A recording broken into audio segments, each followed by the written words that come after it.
Bonjour Monsieur Cadet, donc on a vu dans un thème précédent là, sur la consommation d'alcool, les effets sur le cerveau, et aujourd'hui on va essayer de voir quels sont les principaux risques liés à une consommation excessive d'alcool. Alors on avait vu ensemble qu'une des principes liés à la consommation excessive d'alcool était le risque de destruction du cerveau, et on avait vu ça ensemble. Alors qu'est-ce que c'est qu'une consommation excessive? On a des chiffres de l'Organisation mondiale de la santé. Pour les adolescents, le chiffre recommandé, ce serait plutôt 0. Hein, on l'a vu qu'avant 25 ans, c'est pas terrible de boire de l'alcool. Donc si on en boit, il faudrait boire le moins possible. Alors chez l'adulte, c'est assez codifié. Pour une femme devrait consommer au maximum, s'il y a une consommation quotidienne régulière, 2 verres par jour. Un homme au maximum 3 verres. Alors il y a une inégalité, mais qui est liée à la répartition, au poids, à la répartition musculaire qui est différente entre l'homme et la femme. Et dans les soirées, les deux sexes sont en égalité et on aurait le droit de consommer 4 verres. Alors ces seuils sont faits chez des gens qui n'ont pas forcément de risque sur une population générale.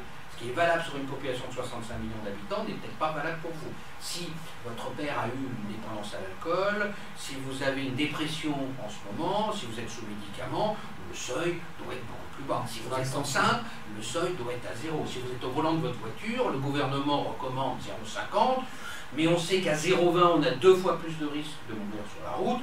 Le bon chiffre serait entre 0 et 0,20. Donc c'est un chiffre maximum et pas un chiffre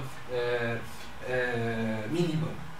Alors ces verres, que correspond un verre d'alcool? Alors bien sûr, les verres peuvent être de toutes les tailles. Pour faire une campagne,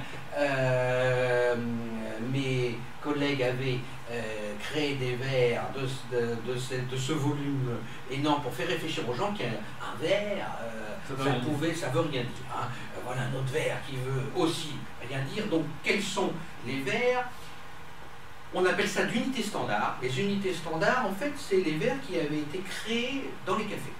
Quand vous alliez chercher un verre d'alcool dans un café, tous les verres avaient la même quantité d'alcool pur, c'est-à-dire environ 10-11 grammes d'alcool.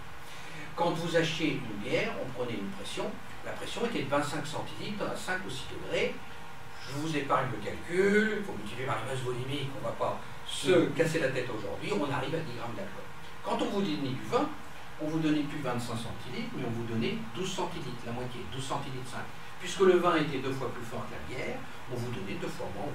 Et quand on passait à des alcools forts, on va commander un whisky ou un Ricard dans un café, on va vous mettre des petites dosettes, des mignonnettes qui sont de 2,5 à 3,5 centilitres, qui en fait sont 4 fois moins que le vin, puisque le vin étant à 10, le whisky à 40.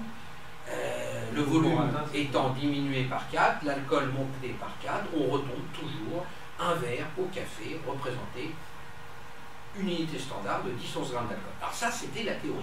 Maintenant, il y a des verres faits à la maison. Et puis, même dans la vente, on a vu beaucoup de changements. On vient d'exprimer des bières de 25 centilitres à 5 degrés, qui représentaient une unité d'alcool. Mais ma génération a vu arriver des canettes non pas à 25, mais à 33. Donc on nous a vendu un verre et demi. Et la génération actuelle, depuis une dizaine d'années, on a vu arriver les canettes de 50, donc ça fait une de bière, mais plus à 5 degrés, mais à 8, 6 ou 11 degrés. Donc une bière de 50 à 11 degrés, bah, ça fait multiplier par 4 la bière initiale. Donc le papa prenait une bière, l'ado va nous en prendre 4 en disant j'en ai pris une. Et puis se passe des alcools un peu plus récents, dont la vodka. La vodka, vous savez que c'est fait avec des pommes de terre, ça ne coûte rien à produire. Du coup, les industriels ont forcé ce type de boisson chez l'adolescent pour des raisons budgétaires. Faire du vin, faire du cognac, c'est difficile. Faire de la Smirnoff, il nous faut des patates, un alambic et rien d'autre. Bon. Et quand on prend une bouteille de vodka, les bouteilles de whisky étaient 1 litre, et vous avez vu arriver des bouteilles de 0,70, puis après 1 litre, puis 1,50 litre, puis 2 litres dans le supermarché, et évidemment à un prix moins cher. Donc l'adolescent a tendance à suivre les conseils de sa maman, qui est de regarder en poids kilo. Il va voir que la bouteille d'1 litre est moins chère que la bouteille de 70 comparativement en poids kilo. Mais quand on a bu une bouteille de vodka, certains adolescents vont dire on va la boire à 2 ou 3, c'est pas si grave que ça. On a pris 36 verres standards, c'est-à-dire 36 verres de vin, on n'est pas loin d'une caisse de vin.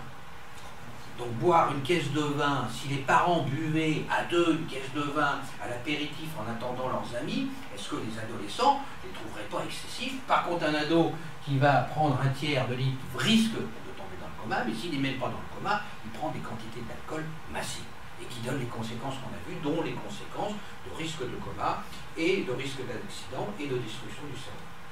Alors dans les soirées, le principal problème, c'est le coma éthylique. Alors quand on demande aux jeunes qu'est-ce que c'est que le coma éthylique, ils disent on risque le coma éthylique. Mais c'est quoi le coma éthylique? Bon, on meurt très peu d'un arrêt respiratoire lié à l'alcool, parce qu'en général on est ivre, et quand on est ivre on ne boit plus, et le risque de décéder uniquement de l'alcoolémie est assez rare. Par contre, il y a un risque très important, c'est le risque de vomir. Quand on est en alcoolisation excessive, on a envie de vomir, mais si on a un peu plus d'alcool, on est dans le coma. Donc on cumule un coma et un vomissement. Quand on est gastroentérite, on va vomir, ça se passe bien.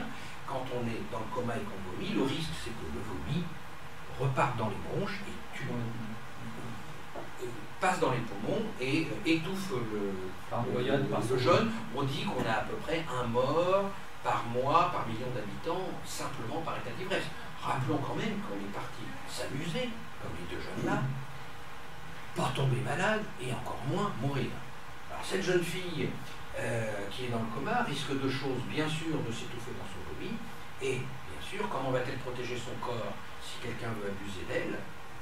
Il y a un certain nombre de procès de personnes qui ont été abusées pendant un état d'ivresse, parce que c'est plus facile d'avoir l'accord de la demoiselle ou du jeune homme que l'accord quand il est réveillé. Donc l'état d'ivresse entraîne des destructions cérébrales, des risques d'accident si je ne suis pas dans le coma, et quand on passe un peu plus dans le coma, risquer donc de s'étouffer, et puis risquer que quelqu'un abuse de notre corps, ce qui est quand même un problème gravissime. Merci.